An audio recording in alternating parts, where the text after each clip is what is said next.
আসসালামু আলাইকুম রিবান, আশা করি সব ভালো আছেন। আজকে আমি আপনার লগে শেয়ার করবো নুডলস রান্নিয়া। নুডলস আমি গরম পানির মাঝে দিলাম 2 প্যাকেট। এরপরে দিলাম আমি ধনিয়া পাতা, টমেটো, সব উপকরণ আমি আগে কাটিয়ে রাখছি। দিলাম আমি টমেটো, এরপরে দিলাম কাঁচামরিচ, এরপরে পরিমাণ মতো হলুদ, পরিমাণ মতো লবণ, পরিমাণ মতো পাঁচফোড়ন, পরিমাণ মতো দিলাম আমি গুঁড়ামরিচ। জাল খাইতে চাইলে আর গুঁড়ামরিচ বাড়াইয়া দিবা।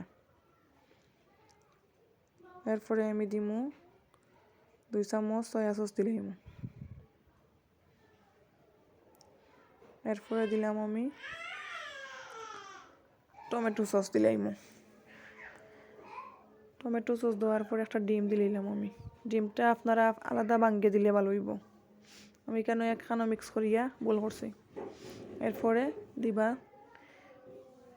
নুডলসের মশলা দেওয়ার পরে দিবা ধনিয়া পাতা। পরিবেশন করি এখন খাওয়ার পালা।